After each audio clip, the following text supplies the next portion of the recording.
She was on her knees in the middle of a grocery store aisle when it happened. Not because she fell, not because she was sick, because the card declined. Again. And the cashier, a young girl barely 20, sighed loud enough for the whole line to hear. "Ma'am, do you have another card?" Angela Okonkwo was 60 years old. She had buried a husband, raised 3 children, survived a civil war in her home country of Nigeria, and crossed an ocean with nothing but 2 suitcases and a prayer. She had never, not once in 6 decades of living, felt small. Until that moment. Her hands were shaking as she put the groceries back one by one. The rice, the eggs. She kept the bread and the sardines. That would be enough. That had to be enough. Nobody helped her. Nobody said a word.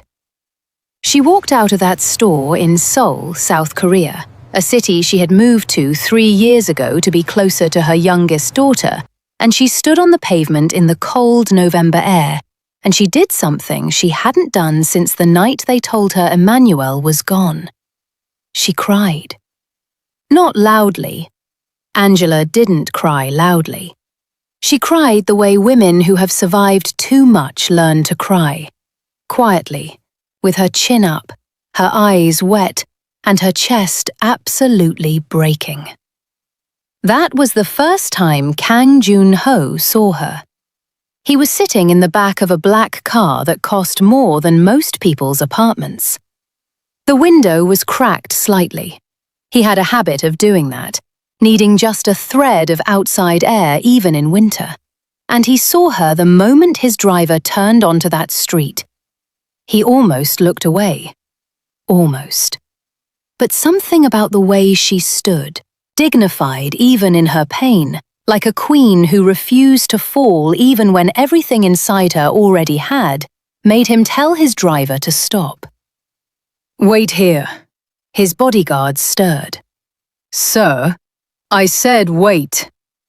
Kang Jun-ho was 57 years old. He was the kind of man whose name people said quietly in Seoul.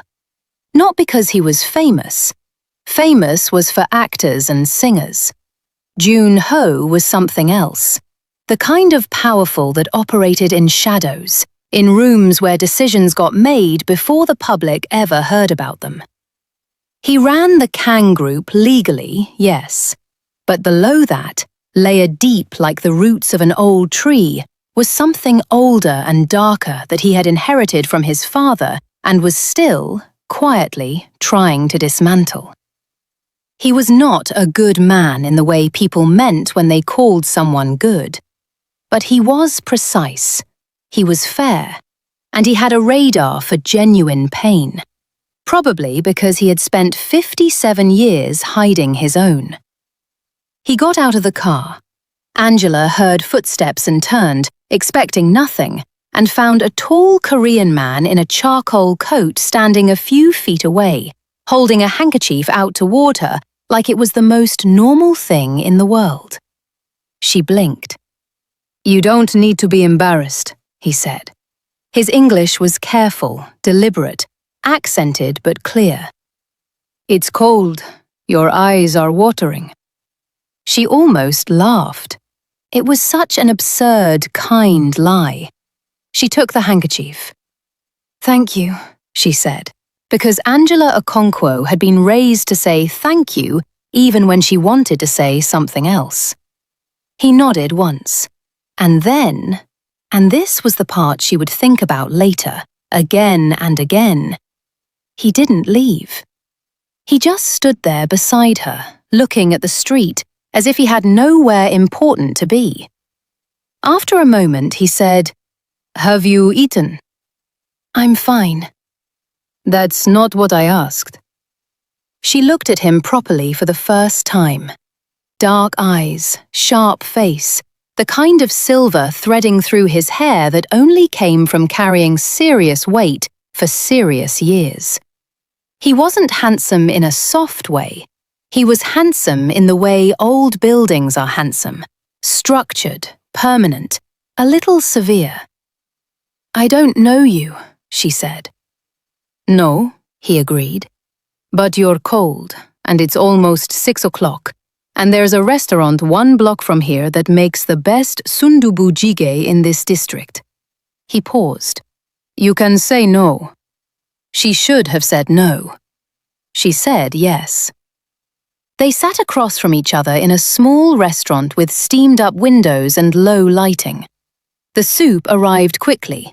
Rich, red, soft tofu floating in a broth that smelled like warmth itself.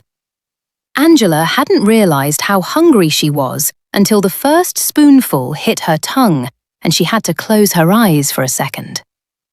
When she opened them, he was watching her. Not the way men usually watched women, possessively or with that particular hunger she had learned to recognize and avoid. He was watching her the way you watch something you're trying to understand. "What's your name?" she asked. "Jun-ho. Kan Jun-ho." Something shifted in his expression when he said it, a slight tightening, like he was waiting to see if she recognized the name. She didn't. She was Igbo, from Anambra State, and had been in Seoul for 3 years, mostly inside her daughter's apartment. She knew very little about the world he moved in. "Angela?" she said. "Angela Okonkwo." What does it mean? She was surprised by the question. Most people didn't ask. "Daughter of a king," she said simply. He nodded slowly, like that made complete sense to him. They talked for 2 hours. She told him about Emmanuel, carefully at first, then less carefully, because there was something about this man's silence that made speaking feel safe. Emmanuel, who had been an engineer. Emmanuel, who sang in the shower and cried at football matches and died of a heart attack at 62, just before they were supposed to retire together and travel. Emmanuel, who had been the only man she ever loved and the only man she ever planned to. Jun-ho listened to all of it without interrupting once. When she finished, the restaurant had emptied around them. The young waiter was hovering uncertainly near the kitchen. "You loved him completely," Jun-ho said. Not a question. "Yes." "Then you know what it is," he said quietly. "To have something real." Something in his voice made her look at him carefully. "You've lost someone too." He looked down at his tea. "A long time ago." A pause. "My wife. 15 years." The word settled between them. Not heavily, just honestly. "I'm sorry," Angela said. "She was kind," he said. "The kindest person in my world." His jaw moved slightly. "My world was not always a kind place." He called her the next day. She almost didn't answer. She almost told her daughter Chisum, who would have panicked and launched into a full investigation of Kang Jun-ho that would have taken 3 hours and ended with warnings. She almost convinced herself it was nothing, an old man being courteous, nothing more. But she answered. And then she answered the day after that. Within 2 weeks it had become a thing. Not a romance, not yet, not anything she could put a name to, just him calling in the evenings and her sitting by the window of Chisum's small apartment and the two of them talking. About food, about their countries, about what it meant to grow old and still not fully understand yourself. He made her laugh. That surprised her most. He was dry, deadpan, and occasionally said things so unexpectedly funny that she had to press her hand over her mouth to keep from waking Chisum's baby. Chisum's baby. That's what she called him at first. The baby, little Emeka, named after his grandfather, 18 months old and already the absolute emperor of that small apartment. Angela had come to Seoul partly for him, this round-faced, serious-eyed boy who grabbed her finger and refused to let go. Emeka was why she stayed. Emeka was also, though she didn't know it yet, why everything was about to get very dangerous. It started with a car parked outside the building. Angela noticed it because she was an early riser, always had been, and she would sit by the window each morning with her tea and watch the street below wake up. The car was black, different from the delivery vehicles and taxis she'd grown familiar with. It sat outside for 3 mornings in a row. She didn't say anything to Chisholm. Chisholm was already stressed. Her husband, Tae-yang, worked long hours and often came home with that tightly wound look of a man carrying something he wouldn't share. He was a good man, Angela had decided, but a private one. On the 4th morning, the car was gone. On the 5th, a man came to the door. Angela was alone with Emeka when the knock came. The man was Korean, mid-30s, expensive jacket, a smile that didn't match his eyes. He spoke in Korean first, then switched to English when he saw her. "Mrs. Okonkwo, I'm looking for Tae-yang. I'm an old friend." "He's not here." "And his wife?" "She's not here either." The smile stayed. "When will they return?" "I don't know." She began to close the door. His foot moved, just slightly, just enough, and her heart kicked hard in her chest. "Tell him," the man said softly, "that Mr. O sends his regards, and that the clock has started." Then he left. That evening, Angela called Junho. She wasn't sure why. She could have called Chisholm. She could have called nobody and convinced herself it was nothing. But something about the man's eyes, cold and precise like a thing that calculates, made her reach for the phone and call the only person in Seoul she felt, in some wordless way, she could trust. She told him everything. The car, the man, the words. The silence on the other end of the line lasted 3 full seconds. "What did you say his name was?" Junho asked. His voice had changed. Not louder, quieter, and somehow that was worse. "Oh, he said to tell Tae-yang that Mr. O sends his regards." Another silence. "Angela." He said her name carefully, the way you handle something fragile. "I need you to do something for me. Tonight. Can you do that?" "What is it?" "Pack a bag. For you and the child. Don't tell Chisholm yet. Just pack." Her stomach dropped. "Junho." "Please," he said. And something about hearing that word from this man, a man she instinctively knew did not say it often, made her stand up immediately. "Okay," she said. "Okay. If this is already pulling you in, hold on, because what comes next is the part that changes everything." Junho arrived within the hour. He came with 2 men she'd never seen, quiet, watchful, moving through the apartment like they were counting exits. Junho himself came straight to her, took her hands briefly, and looked at her face the way a doctor looks for damage. "You're all right," he said, half question, half relief. "I'm all right," she confirmed. "Now explain." So he did. Oh Sung-jin was not an old friend of Tae-yang's. He was a creditor. The kind that didn't exist on paper. The kind that collected debts in ways that banks never would. Tae-yang, Junho had learned in 40 minutes of quiet investigation, had borrowed money 18 months ago, around the time Emeka was born, around the time the medical bills had stacked high and the savings ran low. He had borrowed from people he should never have borrowed from, and the interest had grown into something monstrous. And now they were here. Angela sat through all of this very still. "He came to our door," she said finally, "with my grandson inside." "Yes." He looked at me like I was furniture. That's how they operate. Pressure the family. Start with fear. She was quiet for a moment. Then, can you stop them? Junho looked at her.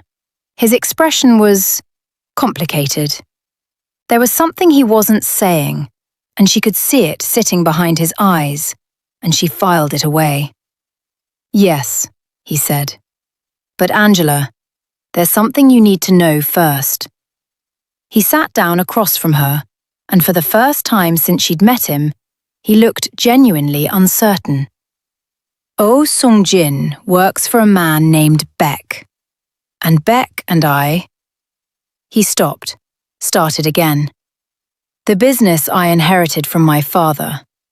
Some of it was legitimate, and some of it was not. Beck is part of the part that was not. And years ago, when I was trying to extract myself, there were agreements made. His jaw tightened. Beck left me alone because I left him alone. This changes things. If I step in… Will it put you in danger? She asked. Possibly. She looked at him for a long time. Junho, that is my daughter's family. That is my grandson. He held her gaze. And then he nodded once, slow and decisive, and took out his phone. Chisom came home at 9 to find her mother, her baby, 2 men she didn't recognize, and Kang Junho sitting in her living room. She handled it the way Chisom handled everything, by going very quiet and very still, and then asking exactly the right questions in exactly the right order. Angela watched her daughter with a surge of pride so fierce it almost hurt. Tae-yang came home at 10. When he saw Junho, he went pale.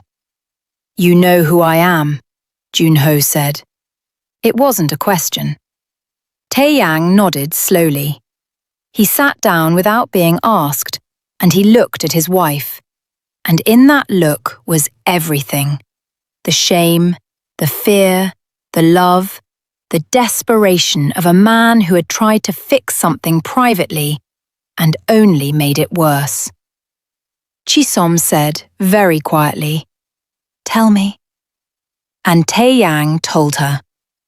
The room was silent for a long time after he finished.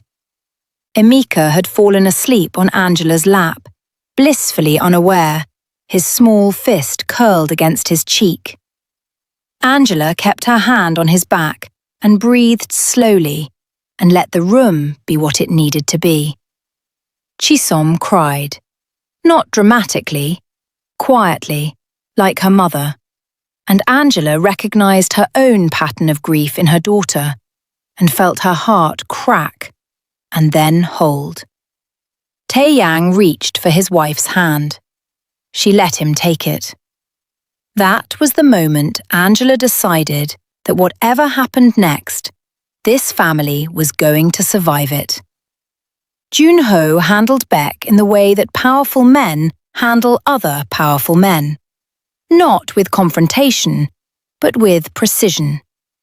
2 days, a series of phone calls, a meeting Angela was not told about and did not ask about.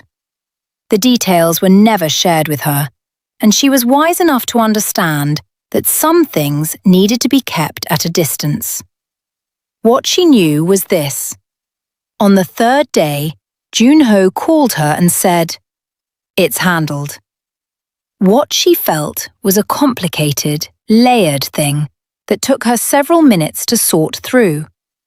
Relief, gratitude, and below those, something warmer and more frightening that she had told herself firmly was not allowed. She was 60 years old. She had loved one man.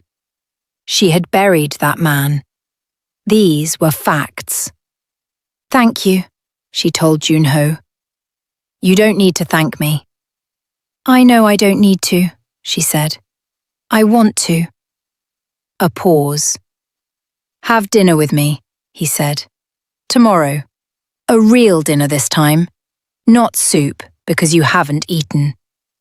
She smiled before she could stop herself. "Is that your version of asking?" "I'm told I'm not very good at asking." "You're right," she said. "You're terrible at it." Another pause, softer this time. "Is that a yes?" She looked out the window. The street was quiet. The night was cold and clean. Emeka was asleep in the next room. Chisom and Taeyang were talking, really talking for the first time in months. She could hear the low murmur of it through the wall. "Emmanuel," she thought, "you told me once that life has more chapters than we plan for." "Yes," she said. "It's a yes." The dinner was everything the soup had not been. White tablecloths, soft music, a restaurant on the 52nd floor where the city spread below them like scattered light. Junho was wearing a dark suit, and he stood when she arrived and pulled her chair out with a formality that felt neither old-fashioned nor ridiculous. Just real, the way a man acts when he has decided something matters. She had worn her best dress, deep green, which Emmanuel had always said made her look like royalty. She had put on her earrings, gold, traditional, big, and she had looked at herself in the mirror and thought, "I am 60 years old and I am still here." That felt like something. They talked for 4 hours. He told her about his wife, Soo-yeon, really told her this time, not just the outline. He talked about how they had met young, how she had been terrified of the life he was embedded in, how she had stayed anyway and tried to build something soft inside something hard, how she had been the only one who ever called him by his first name, Junho, not Kang, not Sir, not any of the other titles that accumulated around a man like him over decades. How she had died of cancer at 44, and he had not been ready and was still, he admitted quietly, not entirely sure he'd forgiven the universe for it. Angela listened to all of this. Then she reached across the table and covered his hand with hers. She didn't say anything. She just let her hand rest there, warm and still and present, and watched the expression on his face shift from something controlled to something human, something almost young, something she recognized because she had felt it too, the relief of being witnessed. His hand turned over slowly beneath hers and held on. "Stay with me, because the part I'm about to tell you, nobody saw it coming." 3 weeks later, Junho's son arrived from Busan. Kang Min-soo was 32, precise, handsome in a sharper and colder version of his father's way, and the moment he stepped into Junho's penthouse and saw Angela sitting at the kitchen table with a cup of tea and her reading glasses on, his expression did something unpleasant. He was polite. He was perfectly, surgically polite. He shook her hand and said all the right words, and Angela, who had raised 3 children and lived 60 years, heard every single thing he didn't say underneath the words he did. She didn't react. Later, when she was leaving, she heard him in the hallway. "Father, she's a stranger. You've known her for less than 2 months. Min-soo? She's 60 years old. She doesn't speak Korean. She's here because she's close to her daughter. What happens when the daughter moves? What happens when—" "Min-soo."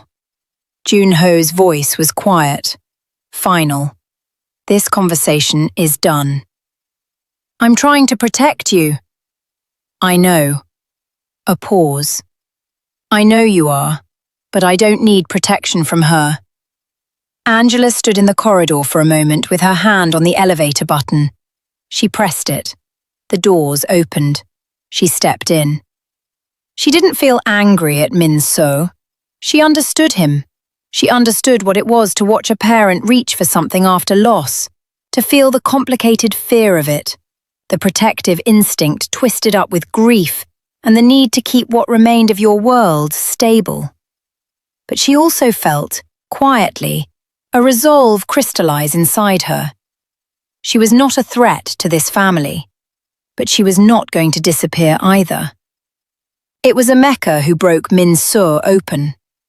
Jun-ho had arranged a lunch, the whole extended group, awkward and careful, and Emeka, who recognized no hierarchy except his own, climbed directly into Min-soo's lap 15 minutes in and pressed his sticky hand to Min-soo's immaculate shirt and looked up at him with Emmanuel's serious eyes. Min-soo looked down at the child. Something moved across his face. "He doesn't have a grandfather," Chisholm said softly from across the table. She said it simply, without agenda, because it was simply true. Taeyang's father passed before he was born, and Emeka's grandpa Emmanuel, he passed before Emeka was born too. Min-soo looked at his own father. Jun-ho was watching Angela. Angela was watching Emeka. Emeka had fallen asleep in Min-soo's lap. Min-soo sat there for a long time not moving, holding a sleeping child, looking at a table full of people from 2 countries and 3 generations.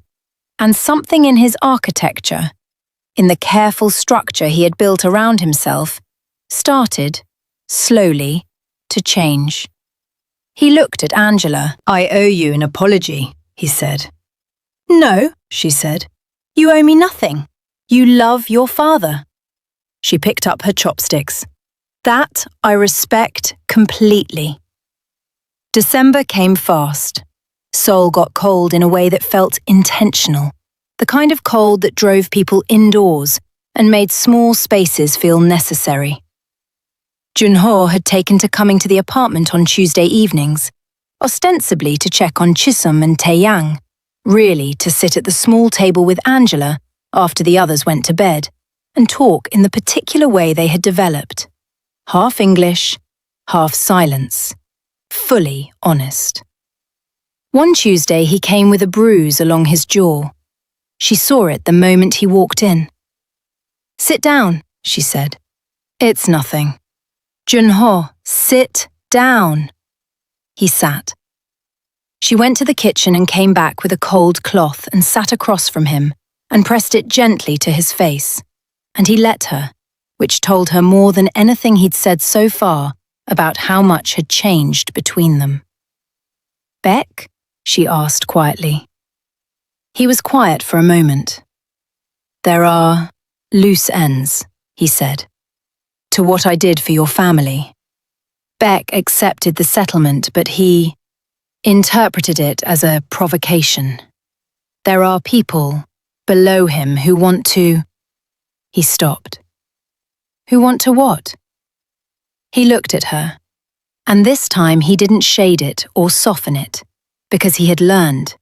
She had taught him, actually, through the simple, patient example of her own honesty, that she could handle the truth. There are people who want to use you, he said, to get to me. The cold cloth in her hand felt suddenly very specific. They know about me, she said. Yes. She sat back. Then they know, she said slowly, that I am not someone who frightens easily. The corner of his mouth moved. I know that. And they know, she continued, that frightening me would be the wrong approach. She looked at him steadily. What do they want? Evidence. Records. From my father's time. Things I've been moving to destroy, to close that chapter permanently. Beck's people believe I'm using you as a courier. Why would they believe that? Because it's what they would do. His voice was tired. People like Beck see other people's relationships through the lens of their own. They can't imagine something being simply... He stopped, found the word. Real. She looked at him. "It is real," she said quietly. "I know," he said. And the way he said it, like it was both the answer and the whole problem, and also the only thing that mattered, made the room feel very small and very full at once. The threat came on a Wednesday, not subtle this time.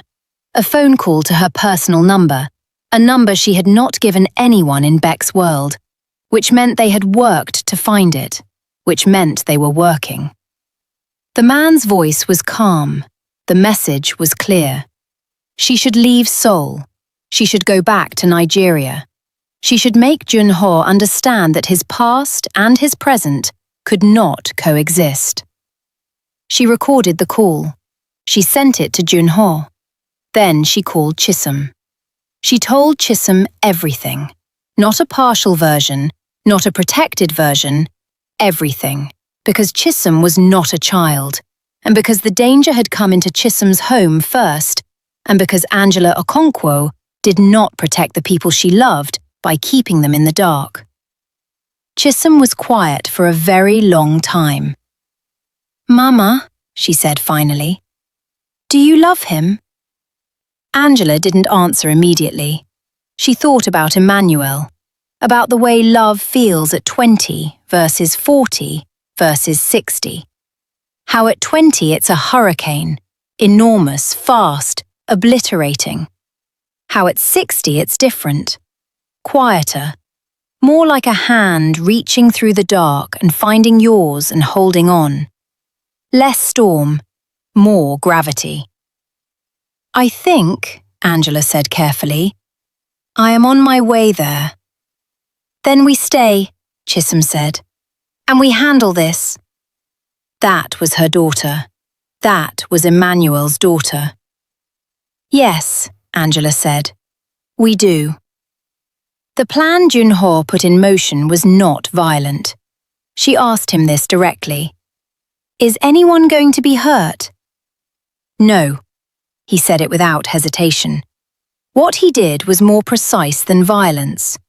He had spent 30 years learning how power moved in Seoul, who held what over whom, which threads, when pulled, unravelled which systems. He pulled the right threads. He called in debts he had carried for decades and chosen never to use. He made it clear, through channels that existed nowhere in writing, that Angela Okonkwo was not a courier, not a pawn, not a vulnerability. She was under his name, and his name, even now, even aging and extracting himself from what his father built, still meant something. The calls stopped. The black cars disappeared. Beck, through an intermediary, sent word. "We are done." Junho stood in his penthouse and looked at the city and felt something loosen in his chest that had been wound tight for 15 years. Maybe longer. Maybe since his father first sat him down as a boy and told him what the family business really was. He called Angela. "It's over," he said. She was quiet for a moment. "Are you all right?" No one had asked him that, not in years. "I will be," he said. And for the first time in a long time, he believed it. Christmas in Seoul.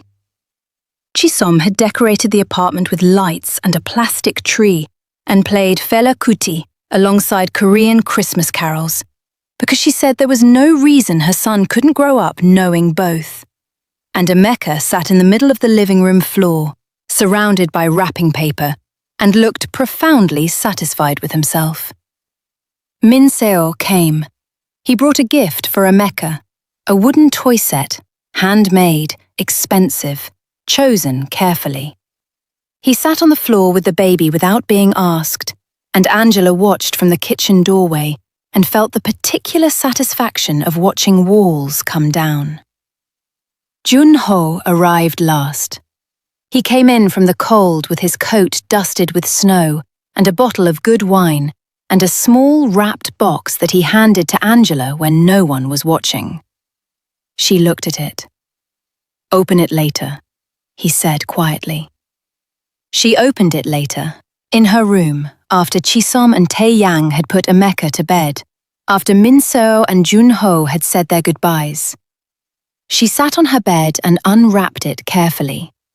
It was a necklace, simple gold chain, a pendant, a small disc with 2 words engraved on it, one in Hangul, one in Igbo. She didn't know the Korean immediately. She looked it up. Namda, namda, to remain, to stay. The Igbo word she recognized instantly. Nodu, stay. She sat with the necklace in her palm for a long time. Then she put it on. She called him. "I have a question," she said. "All right." "The necklace." She touched the pendant at her throat. Are you asking me something?" A long pause. When he spoke, his voice was quieter than usual, and underneath its usual precision was something careful and real and a little afraid, which somehow made it braver. "I'm not asking you to forget anyone," he said. "I'm not asking you to replace anything. I know what you had. I know what you lost." A beat. "I'm asking..." He stopped, started again. "I spent 15 years very alone, in a way that no amount of business or power could fix. And then I saw you standing on a pavement in the cold, crying like a woman who refused to fall even while she was falling, and I thought..." Another stop. His voice, when it returned, was rough at the edges. "I thought, there she is, a person made of real things." Angela closed her eyes. "Jun-ho," she said. "Yes?" "I'm 60 years old." "I know. I'm 57. We are too old for drama." "Completely agreed." "And too old for games." "Absolutely. So I'm going to say this simply." She opened her eyes, looked at the night through Chisom's window. "I am on my way to loving you. I'm not there yet, not completely, but I am moving in that direction and I don't want to stop. Is that enough for now?" The silence that followed was the warmest silence she had ever experienced. "Yes," he said. "That's everything." Spring came slowly to Seoul, the way it always does, hesitant at first, then suddenly recklessly full. Angela started learning Korean. She was terrible at it. She had a notebook full of phonetic spelling in her own handwriting, and she practiced in the kitchen while Chisom made fun of her lovingly, and Emeka tried to eat the notebook. Jun-ho taught her. He was patient in a way she hadn't expected. Not patient like someone performing patience, but genuinely still, genuinely interested in the specific way her Igbo-trained tongue tried to navigate the sounds. "Again," he would say. "I said it." "You said something. Say it again." She threw a pen at him once. He caught it without looking up. She told Emmanuel about him, not out loud, not in a strange way, but in the private interior language of someone who has loved someone that long and finds them still present in thought. She said, "I found someone who doesn't try to erase you. I think you would have liked him. I think you would have eventually approved, though you would have made him work for it." She thought Emmanuel would have laughed at that. She laughed a little herself.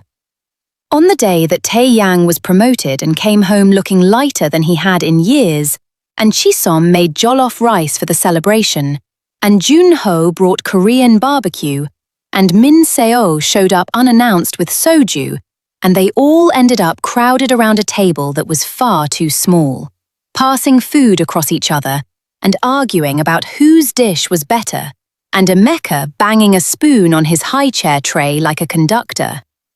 On that day, Angela looked around the table. She looked at her daughter, bright and alive, at Tae Yang, finally breathing, at Min Seo, unbuttoned now, mid-laugh at something Chisom said, at little Emeka, who had Emmanuel's eyes and Chisom's stubbornness and the whole future ahead of him. And she looked at Jun Ho. He was already looking at her. His expression was quiet, warm. The expression of a man who has been cold for a long time and has found, against all probability and planning, something that heats the room. She reached under the table and found his hand. He laced his fingers through hers without looking down, and they sat like that. Two people with long lives and real losses and complicated pasts, holding on in the middle of a loud and beautiful table, surrounded by family that had been built from grief and stubbornness and the unexpected grace of strangers becoming necessary. She didn't think love ended when Emmanuel died. She thought, for a while, that her chapter of it did. But love, the real kind, the kind built from recognition and respect, and the courage of two people who have already survived the worst, doesn't end. It changes shape. It finds new rooms to live in. It comes quietly, on a cold street, in the form of a man who sees you crying with your chin held up and offers you a handkerchief, and the very specific, very important lie that your eyes are only watering from the cold. Angela Okonkwo was 60 years old. She had buried a husband. She had crossed an ocean. She had protected her family with nothing but her presence and her will. She had stood on a pavement in November and cried and been found. She wore a necklace that said, "Stay." And she had decided, in the quiet, certain way of a woman who has done enough surviving to know the difference between a risk and a gift, that staying was exactly what she intended to do. Wherever you are right now, if this story reached something in you, share it with someone who needs to be reminded that love doesn't have an expiration date. It just learns new languages.